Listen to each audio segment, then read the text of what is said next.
दर्शकों का स्वागत है हमारे खास प्रोग्राम में। मैं सुमन कश्यप और हमारे साथ मौजूद हैं वीबी वीजा के मैनेजिंग डायरेक्टर। तो आज हम आपको बताएंगे कनाडा में स्टडी वीजा से जुड़ी कुछ खास जानकारी। अगर आप भी कुछ जानकारी चाहते हैं तो नीचे दिए गए कॉन्टैक्ट नंबर पर हमें कॉन्टैक्ट कीजिए और अपनी जो आप पूछना चाहते हैं वो जानकारी हमसे लीजिए। तो चलिए शुरुआत करते हैं आज के इस प्रोग्राम की। सर स्वागत है आपका। नमस्कार जी सर। सर एक क्वेश्चन पूछना चाहूंगी कि कनाडा में स्टडी के लिए कितना खर्चा आता है? देखिए सबसे पहले खर्चे की आपने बात करी, क्योंकि हर पेरेंट का यही कंसर्न रहता है कि बच्चे को भेजना है, खर्चा कितना आएगा। एक चीज माइंड में आप जरूर बना लीजिए, अगर बच्चे को स्टडी करने के लिए कनाडा खासकर भेजना है तो कम से कम आपको 20 से 22 लाख रुपया चाहिए ही चाहिए। ये इंक्लूसिव होता है GIC के, जो कि एक तरह की सेविंग है, सब बच्चे जानते हैं इस चीज को, लेकिन कहीं ना कहीं वो भी खर्चा ही है।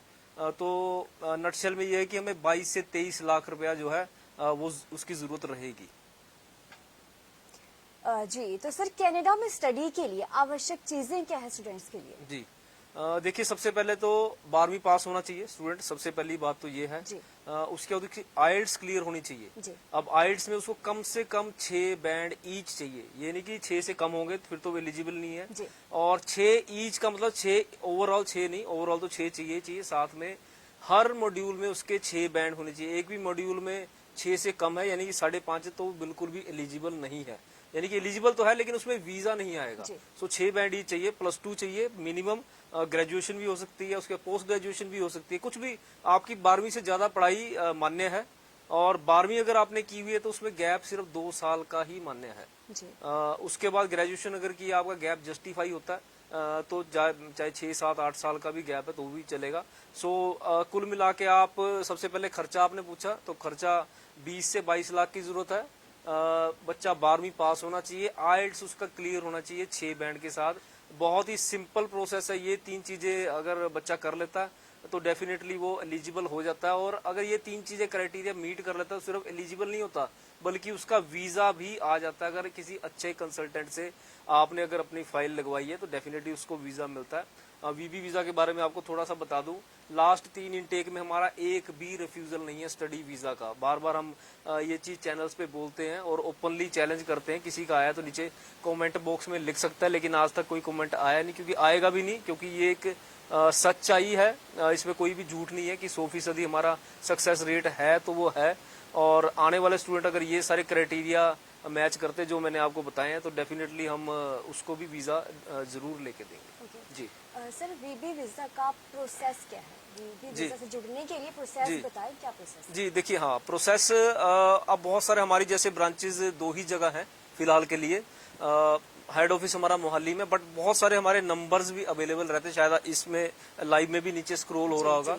तो आपको सिंपली करना क्या है, आपको हर नंबर पे व्हाट्सएप चल रहा है, आपको जस्ट अपनी प्रोफाइल शेयर करनी है। स्टूडेंट ने अपनी प्रोफाइल शेयर करनी है और जो मैंने ये क्राइटेरिया बताया 12वीं पास और आइल्स क्लियर, वही स्टूडेंट अगर कनाडा जाना चाहते हो वही वाला स्टूडेंट अपनी प्रोफाइल शेयर कर दे। उसके बाद हम उसको कॉलेज सजेस्ट कर देंगे, उसका कोर्स सजेस्ट कर देंगे और उसको वो चीज बढ़िया लगती है उसमें साथ में बता देंगे कि कितना खर्चा आएगा, एग्जैक्ट बताएंगे उसको। अगर वो सब क्राइटेरिया मीट करता है, उसको बढ़िया लगता है जो हमने प्रोग्राम दिया है, तो उसको हमारे ऑफिस में आने की भी जरूरत नहीं है। फोन पे ही सारा काम हो जाएगा। इनफैक्ट की फीस भरने से लेकर वीजा आउटकम तक आप ऑनलाइन ही करवा सकते हैं। जी सर सक्सेस रेट थोड़ा साझा कीजिए। जी वीबी वीजा का। जी वही मैंने आपको भी स्टार्टिंग में भी बताया कि 100% सक्सेस रेट है।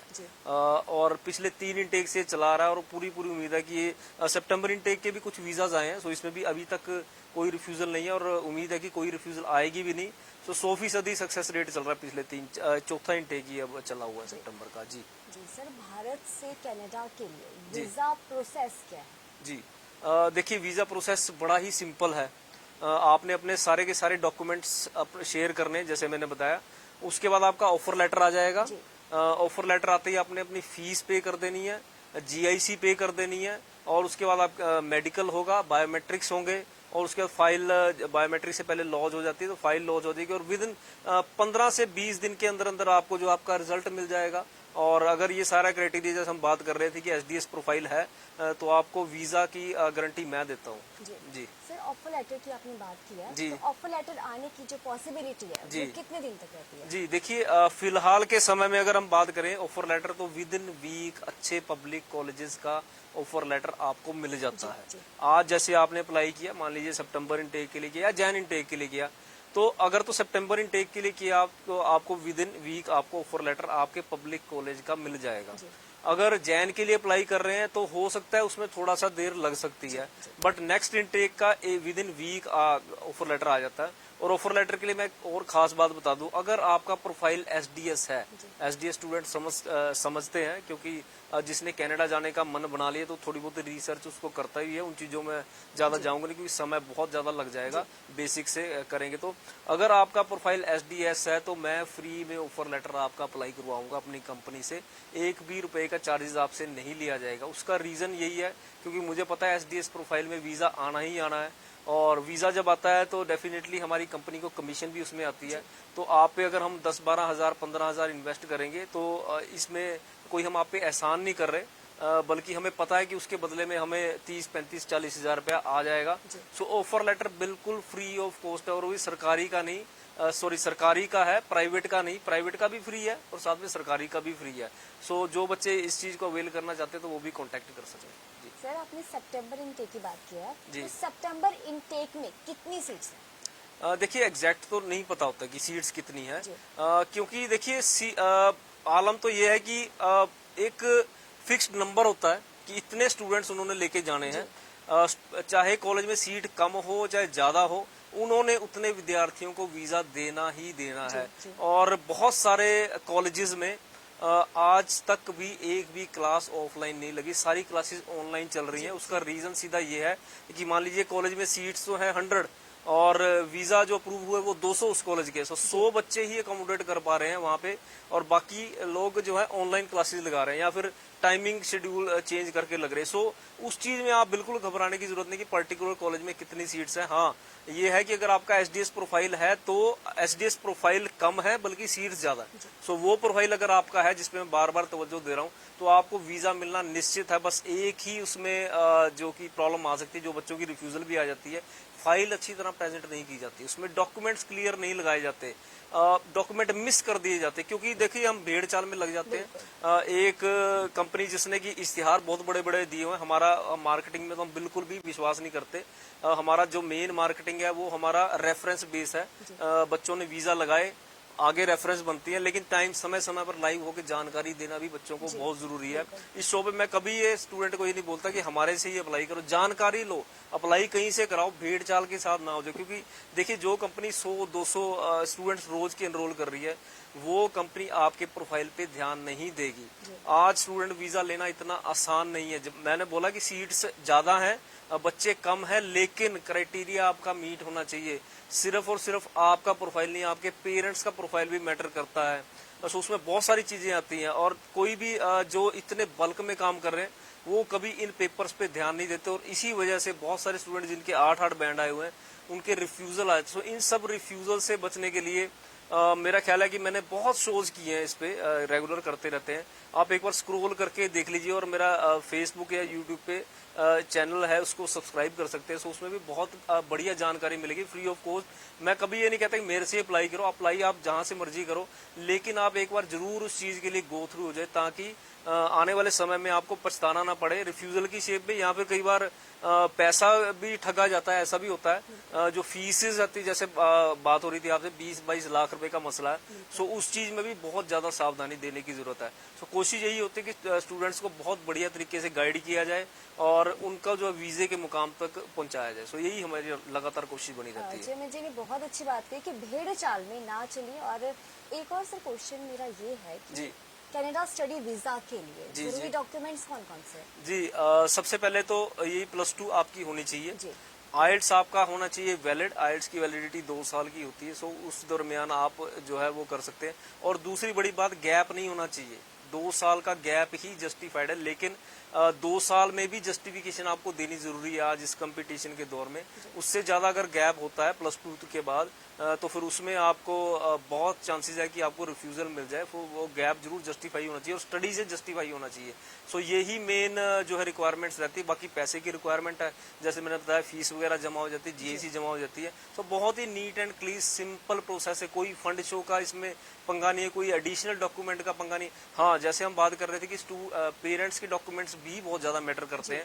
सो पेरेंट्स के ITRs, बैंक स्टेटमेंट्स या फिर जो उनकी जॉब है उसके सारे डॉक्यूमेंट। सो ये सारी चीज अगर मेहनत की जाए तो मैं कहता हूँ कोई पॉसिबिलिटी ही नहीं है कि SDS प्रोफाइल जो है रिफ्यूजल मिल जाए।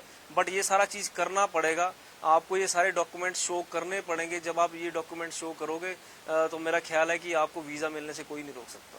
जी सर, अगर कोई स्टूडेंट 12वीं के बाद जी वीजा अप्लाई करना चाहता है तो उसके मार्क्स परसेंटेज कितने होने चाहिए? जी देखिए, जो एक फिक्स तकरीबन कॉलेजेस 50% मांगते हैं कि 50 पर कुछ ऐसी भी कॉलेजेस हैं जो कि 50% से नीचे भी आपको एक्सेप्ट करते हैं। बट आइडियली आपके 50% है नंबर तो वो बहुत अच्छे चांसेस माने जाएंगे। और अगर उससे कम है तो वीजा चांसेस उतने कम होते रहेंगे। हालांकि हमने 45% पे भी स्टूडेंट को वीजा लेके दिया, लेकिन उसकी जस्टिफिकेशन दी। सो अगर आपके पास जस्टिफिकेशन वर्बल है, मान लीजिए आपकी SOP में ही स्टेटमेंट ऑफ पर्पस जो हम लिखते हैं वीजा ऑफिसर के लिए, उसमें ही आप वो चीज जस्टिफाई कर देते हैं कि मेरी परसेंटेज क्यों कम रह गई, मेरे 6 बैंड हैं लेकिन मेरी परसेंटेज कम है। सो उस चीज को अगर आप जस्टिफाई करने में कामयाब रहते हैं तो डेफिनेटली आप 50 से नीचे भी वीजा ले सकते हैं। बट एक आइडियल स्कोर वैसे तो 60% का स्कोर बहुत अच्छा माना जाता है।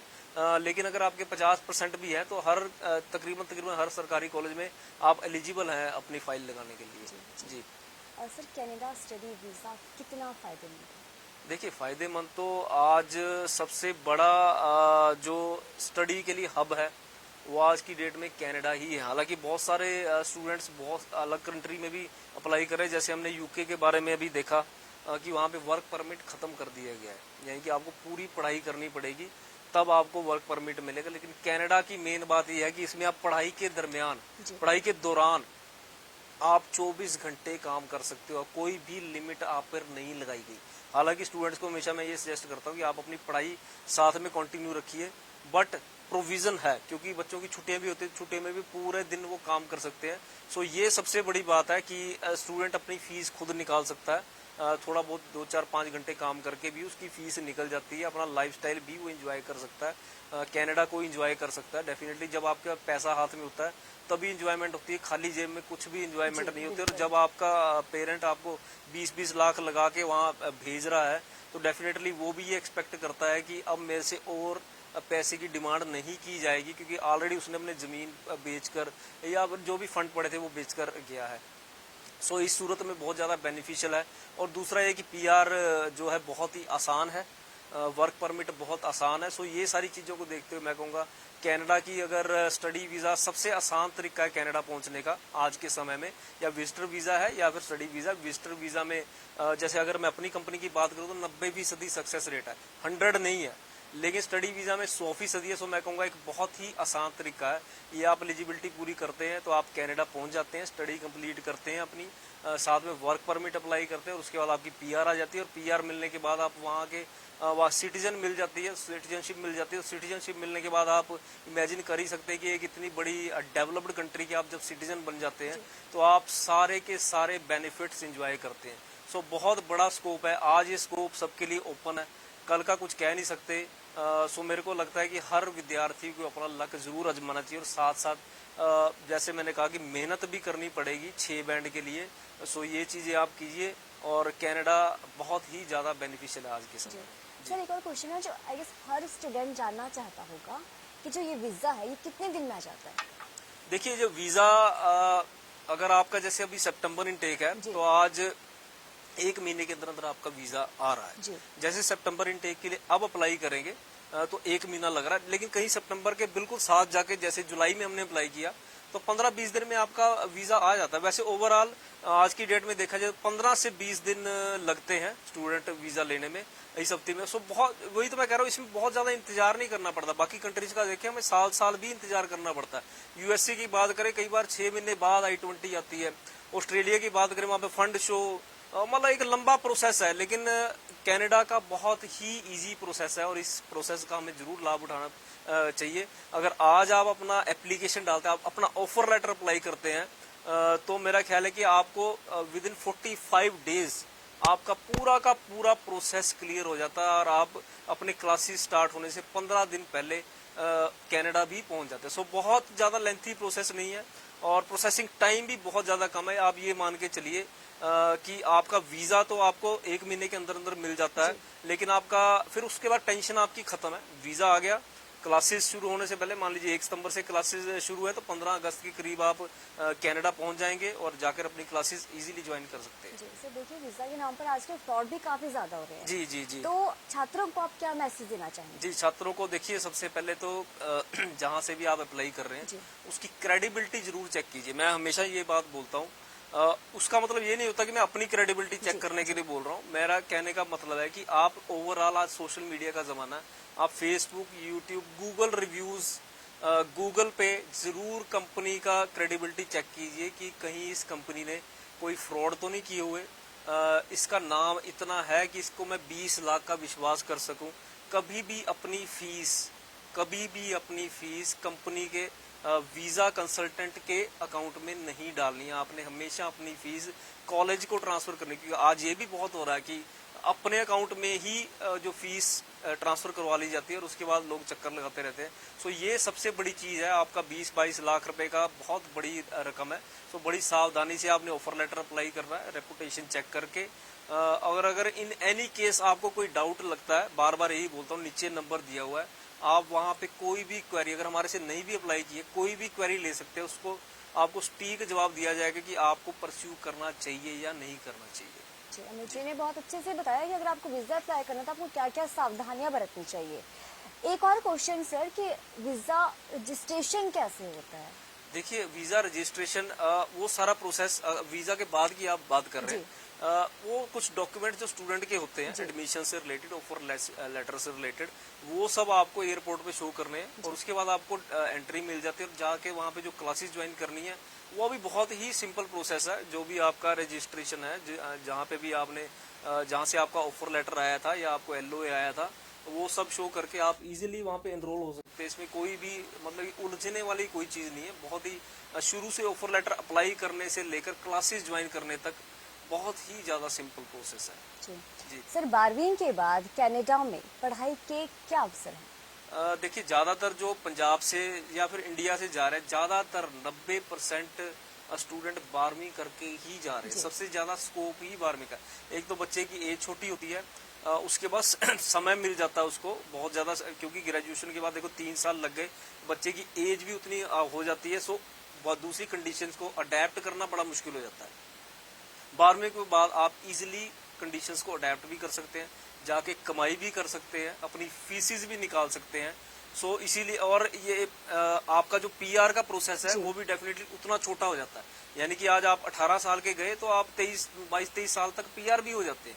सो 12वीं के बाद मेरे को लगता है कि बहुत अच्छा स्कोप है और ज्यादातर एडमिशंस 12वीं के बाद ही होते हैं। और मैं तो जिन्होंने 12वीं की कनाडा जाना चाहते हैं तो कहूंगा कि IELTS पे मेहनत करो, समय बर्बाद मत करो, 6 बैंड लेके आओ और 4-5 साल में आपकी PR हो जाएगी। सो इससे बड़ी अपॉर्चुनिटी मेरे को लगता नहीं कोई होगी आज के डेट में। सर, ये भी कहा जाता है कि कनाडा में सेटल होने के लिए स्टडी वीजा बहुत जरूरी है। ये कितना मायने में सही है? नहीं, स्टडी वीजा से आप सेटल हो सकते हैं, लेकिन सेटल होने के लिए स्टडी वीजा जरूरी नहीं है। आप PR पे भी जाते हैं, आप विजिटर वीजा पे भी जाके वहाँ पे सेटलमेंट ले सकते हैं। बहुत सारे हमारे क्लाइंट्स ने विजिटर वीजा पे जाके भी वहाँ पे सेटलमेंट लिया। लेकिन हाँ, ये बात आपकी बिल्कुल सही है कि स्टडी वीजा पे जाते हो आप, लेकिन पढ़ाई करनी जरूरी है। आप पढ़ाई बीच में नहीं छोड़ सकते, आप पढ़ाई करते रहते हो, वहाँ पे डिसिप्लिन मेंटेन करके रखते हो। वर्क परमिट जितना घंटे अलाउड है, खैर अब तो सारे अलाउड है, उतने घंटे काम करते हो, कोई गलत चीज नहीं करते, कानूनन सही चलते हो, तो डेफिनेटली आपको PR भी मिलती है और उसके बाद सिटीजनशिप भी मिलती है। सो सारी जिंदगी आपकी सेटल डेफिनेटली है। जी सर, एक क्वेश्चन पूछना चाहूंगी जो आई गेस हर स्टूडेंट पूछना चाहता होगा। 12वीं के बाद कोई छात्र स्टडी वीजा पे चला जाता है, तो वहाँ पर उसके जॉब मिलने की कितनी पॉसिबिलिटीज होती हैं? देखिए, जॉब अब स्टूडेंट पे देखिए पहली बात तो ये समझना बहुत ज्यादा जरूरी है कि हम पढ़ने के लिए जा रहे हैं या जॉब करने के लिए जा रहे हैं। हमारा सबसे पहला फोकस पढ़ना होना जी। चाहिए, क्योंकि 12वीं तक की पढ़ाई कोई खास नहीं होती, बिल्कुल, चाहे बिल्कुल। इंडिया भी हो 12वीं पास को कोई बहुत ज्यादा अच्छी बिल्कुल, नौकरी नहीं बिल्कुल। मिलेगी, तो वो तो कनाडा है। पहले आपने अपनी पढ़ाई पूरी करनी है, साथ साथ जितना समय मिलता है आपको, 3 घंटे का, 4 घंटे का, 5 घंटे का, या फिर जब आपकी छुट्टियां हैं तब आप जॉब कर सकते हैं। अदरवाइज आपका फोकस आपकी स्टडी होना चाहिए। 2 साल आप वो अगर आपने डिप्लोमा लिया हुआ है या अगर आपने डिग्री भी ली है, तो उस समय को आपने यूटिलाइज करना है ज्यादा स्टडी में ही। सिर्फ उतना ही काम करना है कि आप थोड़ी बहुत फीस निकाल सके, अपने एक्सपेंडिचर्स निकाल सके। ये सारी चीजें 3-4 साल का आप स्ट्रगल कर लेंगे, पढ़ाई का डिप्लोमा लिए तो 2 साल का स्ट्रगल कर लेंगे, तो आने वाला फ्यूचर बहुत ज्यादा बढ़िया होने वाला है। मुझे ये चीज लगती है। जी जी। सर, कोई छात्र स्टडी वीजा पे कनाडा जाता है जी। तो उनको आप वहाँ पे क्या मैसेज देना चाहोगे कि क्या क्या उनको सावधानियां बरतनी चाहिए, जी, क्या जी। क्या चीजें उनको आगे बढ़ने के लिए जरूरी है? जी, देखिए सबसे बड़ी तो बात मैंने वही बोले कि पढ़ाई करनी जरूरी है। जी डिसिप्लिन मेंटेन करके रखो, क्योंकि ये चीज आपके पीआर में बहुत ज्यादा काम आने वाली है। जी आपको किसी यारी दोस्ती में ना पड़ के, जी लड़ाई झगड़ों में ना पड़ के अपनी पढ़ाई पे फोकस करना है। 2 साल आपने पढ़ाई पे फोकस कर ली तो आगे की राह बहुत ज्यादा आसान है। काम भी आपको करना, लेकिन लिमिटेड करना है ताकि आपकी पढ़ाई पे असर ना पड़े। सो मेरा तो हमेशा ही स्टूडेंट्स को यही पैगाम होता है कि जिस पर्पस के लिए आप गए हो, देखिए अगर आप विजिटर के पर्पज से गए थे, 24 घंटे आप जैसे मर्जी काम कीजिए, आप पे कोई लाइबिलिटी नहीं है, आपने अपनी फॉर्मेलिटी कंप्लीट करके आप पीआर ले सकते हो। बट एज ए स्टूडेंट गए हो तो आपकी कमिटमेंट है कनाडा को, आपने अपनी एसओपी में मेंशन किया था कि मैं पढ़कर वापस आऊंगा। सो वही आपकी इंटेंशन होनी चाहिए। हालांकि पता है कि आपने वापस नहीं आना, लेकिन कनाडा को अगर उसने आपको स्टूडेंट वीजा दिए तो वो एक्सपेक्ट कर रहे हैं कि आप बहुत बढ़िया पढ़ाई जी, करेंगे। जी। तो मेरा यही पैगाम है कि आप पढ़ाई में जरूर ध्यान दीजिए। जी।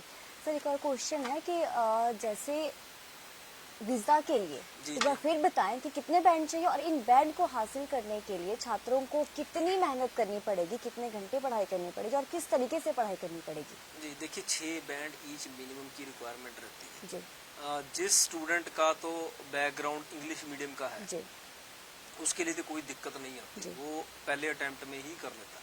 बट जिस स्टूडेंट का बैकग्राउंड हिंदी मीडियम या पंजाबी मीडियम या कोई और मीडियम का है, उसको थोड़ी प्रॉब्लम जरूर आती है। बट हमने ऐसे स्टूडेंट भी देखे जिनका पंजाबी मीडियम था, उन्होंने भी पहली अटेम्प्ट में जो है क्रैक किए 6 बैंड ईच। जी। सो इस करके मुझे लगता है कि बहुत ज्यादा मुश्किल नहीं है, क्योंकि विद्यार्थी का स्टडी एक चल आ रही है, कोई गैप बीच में नहीं है। गैप जब आ जाता है तब जरूर प्रॉब्लम आती है। सो विद्यार्थियों की लर्निंग की हैबिट है, उसको चीजें समझने की हैबिट है, पढ़ाई के साथ लगातार वो जुड़ा हुआ है। सो मुझे लगता है कि विद्यार्थी अगर अच्छी मेहनत करे, अगर आप क्लासेस सिर्फ फॉर्मेलिटी के लिए जा रहे हैं फिर तो कुछ नहीं हो सकता, क्योंकि 80% जो विद्यार्थी सिर्फ टाइम पास करने जाते जी, हैं, जी, और जो 20% है मेहनत करते हैं, उनको 6 बैंड ईच मिलता है। और जैसे मैंने बोला 6 बैंड ईच आना आज के समय में आपके वीजा की गारंटी है, बशर्ते आपकी फाइलिंग बहुत ज्यादा बढ़िया हुई है। सो बैंड लेना मुझे लगता है बहुत ज्यादा, हालांकि आइल्स में मेरी बहुत ज्यादा स्पेशलिटी नहीं, हालांकि हम आइल्स करवाते भी हैं अपनी बरनाला ब्रांच में, बट मैंने खुद आइल्स नहीं की है, तो इस बार विषय में मैं ज्यादा नहीं बता सकता कि कितनी ज्यादा मेहनत करनी पड़ेगी। वीजा मैं लगवाता हूँ, बहुत सारे स्टूडेंट का लगा चुका हूँ, 5000 से ज्यादा स्टूडेंट हम भेज चुके हैं कनाडा। सो उस चीज का मेरे को जरूर नॉलेज है, बट फिर भी मेरे को अपने एक्सपीरियंस से लगता है कि अगर स्टूडेंट थोड़ी बहुत भी मेहनत करे, प्रैक्टिस करे, तो इसको क्रैक करना इम्पॉसिबल नहीं, क्योंकि कुछ लोग इसको इम्पॉसिबल मानकर चलते हैं कि अब मेरे से नहीं होगा। सो उनके लिए मैं बताना चाहूंगा, बहुत सारे ऐसे स्टूडेंट हैं जो कि पंजाबी मीडियम में भी थोड़ी बहुत ही मेहनत करके और उन्होंने आइल्स अपनी क्रैक की है। जी तो सर, जैसे आपने आइल्स की बात की, तो जी। थोड़ा छात्रों को बताइए कि आइल्स को क्रैक करने के लिए जी जी। कितनी मेहनत जरूरी है, उन्हें क्या कुछ करना चाहिए, क्योंकि जी देखिए बेसिकली इंग्लिश लैंग्वेज का ही टेस्ट है। जी इसमें 4 मॉड्यूल होते हैं, वो चारों मॉड्यूलों में आपको इक्वल मेहनत करनी पड़ेगी। होता क्या है कि स्टूडेंट 6 बैंड 3 में तो ले आता है, एक मॉड्यूल में 5.5 आ जाते हैं, सो उससे आप एलिजिबल नहीं हो पाते। सो एलिजिबिलिटी आपकी तभी बनती है जब सारों में 6 बैंड आएंगे। सो उसके लिए मेरे को लगता है कि स्टूडेंट को हर एक मॉड्यूल में फोकस करना पड़ेगा।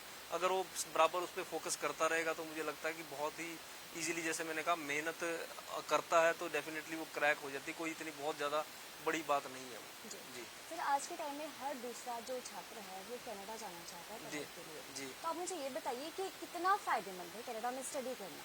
जी देखिए, स्टडी करना तो जैसे मैंने बताया कि फ़ायदेमंद है ही है। एक बार आप पीआर हो जाते हैं तो आपको बेनिफिट्स वहाँ के कितने मिलते हैं, और उसके बाद आप इंडिया भी आ जा सकते हैं। सो मेरे को लगता है कि आपके सारी उंगलियां घी में ही हैं अगर आप आपकी अगर पीआर हो जाती है। और आज मौका है कि आपको पीआर मिल रही है इजीली सिर्फ स्टडी वीज़ा पे थोड़ा टाइम बिताने के बाद। तो मुझे लगता है कि स्टूडेंट को ज़रूर इसके लिए परस्यू करना चाहिए, और बहुत ही बढ़िया, आज के समय में बहुत बढ़िया मौका है। जी, स्टूडेंट वीजा जो कनाडा के लिए है वो क्यों जरूरी है? देखिए, ज़रूरी बिना से वीज़ा के तो आप नहीं जा सकते ना। आपको वीज़ा लेना पड़ेगा। सिर्फ यहाँ पे सिर्फ पढ़ाई करके आप सोचे कि वहाँ पे पहुँच जाएंगे, वो चीज़ नहीं है। आपने आइल्स भी करनी है, आपको +2 भी होना चाहिए, जैसे जैसे मैंने फॉर्मेलिटीज़ बताई हैं। सो वो पास करते हैं आप तो आपका वीज़ा लगता है, और आप इजीली कनाडा पहुँच सकते हैं। जी। सर, 12वीं के बाद कनाडा में पढ़ाई छात्र किस तरीके से कर सकते हैं? देखिए, वहाँ पे डिप्लोमा भी है, डिग्री भी है। स्टूडेंट के इंटरेस्ट पे डिपेंड करता है कि वो क्या करना चाहता है।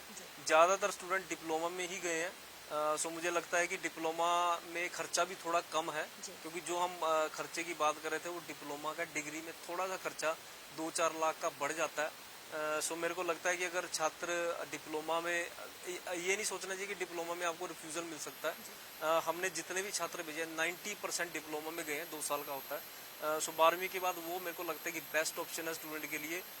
खर्चा कम तो नहीं कह सकते, लेकिन सबसे कम उसी में ही आपको ऑप्शन मिलता है, और सक्सेस रेट भी बहुत ज़्यादा बढ़िया है। सो मेरे को लगता है कि वो बेस्ट ऑप्शन है। सर, स्टडी वीजा कितनी एज तक मिल सकता है? देखिए, एज इसकी वैसे कोई लिमिट नहीं है, लेकिन जैसे मैंने बताया कि आपका गैप मिनिमम होना चाहिए। आपने ग्रेजुएशन की है, आपका 5-6 साल का गैप है, आप वीज़ा ले सकते हैं। लेकिन अगर आप सोचें ग्रेजुएशन के बाद 15-20 साल का गैप आ जाए, तब तो आपको वीज़ा नहीं मिलने वाला, आप सिर्फ अपने पैसे ख़राब करेंगे। सो लिमिटेड टाइम ही है आपके पास। ग्रेजुएशन की है तो 2-4-5 साल का गैप हो तो चलेगा। +2 के बाद मैंने बताया कि 2 साल का गैप मैक्सिमम है। 2 साल के गैप के अंदर अंदर आप अप्लाई कर सकते हैं। जी। सर, डिप्लोमा करने के लिए कितना खर्चा आ जाएगा? कितना तक खर्चा जो है वो छात्रों का आ जी। जाएगा? देखिए, वही 20-22 लाख जो हम जीआईसी और ये सारी बात कर रहे थे, ये सारा मिला के 20 से 22 लाख तक का खर्चा में आराम से स्टूडेंट वहाँ पे पहुँच जाता है। जी। और सर, कोई छात्र कनाडा जाना चाहता है तो टोटल खर्चा कितना तक आ जाएगा? जी, टोटल ही बता रहा हूँ मैं, 20 से 22 लाख तक का टोटल ही खर्चा। जी। तो आज के प्रोग्राम में इतना ही। अगर आप भी ज्यादा इन्फॉर्मेशन चाहते हैं तो अपनी स्क्रीन में दिए गए नंबर पर हमें कांटेक्ट कीजिए और अपनी समस्या का समाधान लीजिए। और हमारे साथ मौजूद है डॉक्टर अमित बुंदेला जी, जो मैनेजिंग डायरेक्टर है वीजा के। तो अगर आप भी कोई क्वेश्चन जो आपके मन में है स्टडी वीजा को लेकर, कनाडा में स्टडी वीजा को लेकर, तो कांटेक्ट कीजिए हमें और कॉल कीजिए, और जरूर अपने क्वेश्चन का आप समाधान पाएंगे।